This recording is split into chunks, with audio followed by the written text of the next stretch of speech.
Assalamualaikum warahmatullahi wabarakatuh. Saya Sunardi, calon guru penggerak Angkatan 9 kelas 279A dari SMA N1 Sutojayan Blitar.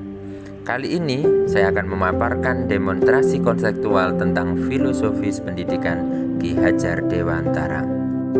Filosofis pendidikan Ki Hajar Dewantara. Kita sering mendengar kata-kata ing ngarsa sung tulodo ing madya mangun karso tutwuri handayani yang menjadi jiwa dari pendidikan nasional. Menurut Ki Hajar Dewantara, pengajaran adalah bagian dari pendidikan. Pengajaran merupakan suatu proses pendidikan dalam memberikan ilmu atau berfaedah untuk kecakapan hidup anak secara lahir dan batin. Tujuan pendidikan adalah pendidikan memberi tuntunan terhadap segala kekuatan kodrat yang dimiliki anak, agar ia mampu mencapai keselamatan dan kebahagiaan yang setinggi-tingginya, baik dia sebagai seorang manusia maupun sebagai anggota masyarakat. Dalam menuntun laku dan pertumbuhan kodrat anak, Ki Hajar Dewantara mengibaratkan peran seorang pendidik adalah seorang petani.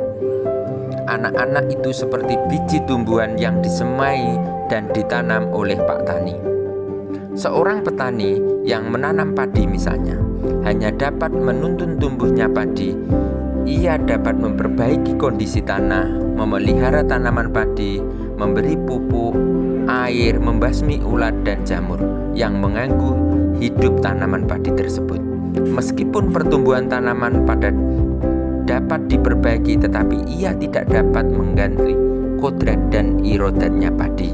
Misalnya, ia tidak akan dapat menjadikan padi yang ditanamnya itu tumbuh sebagai jagung. Sebagai pendidik, memiliki peran salah satunya adalah menuntun. Dalam proses menuntun, anak diberi kebebasan, namun pendidik sebagai pamong dalam memberi tuntunan dan arahan agar anak tidak kehilangan arah dan membahayakan dirinya. Seorang pamong dapat memberikan tuntunan agar anak dapat menemukan kemerdekaannya dalam belajar. Budi pekerti juga dapat diartikan sebagai perpaduan antara cipta, karsa, sehingga menciptakan karya. Budi pekerti merupakan keselarasan dan keseimbangan hidup antara cipta, rasa, karsa, dan karya. Keselarasan hidup anak dilatih melalui pemahaman, kesadaran diri yang baik tentang kekuatan dirinya.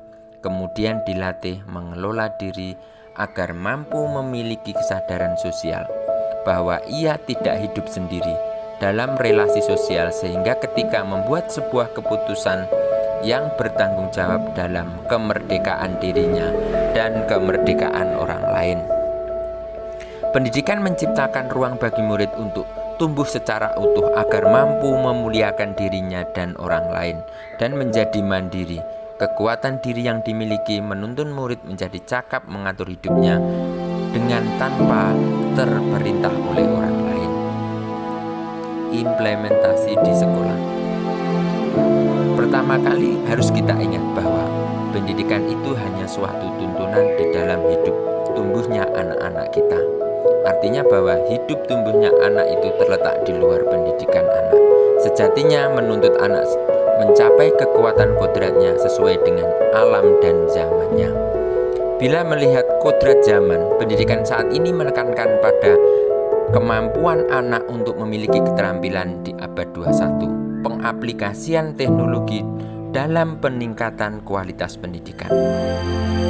Kita sebagai pendidik selalu mengupayakan berbagai jenis kegiatan agar potensi anak dapat berkembang dengan baik melalui bimbingan yang intensif, pembiasaan literasi, dan berbagai jenis kegiatan ekstrakurikuler yang dapat diikuti anak sesuai dengan minat dan bakat mereka, agar tujuan pendidikan terwujud dengan baik dan sukses.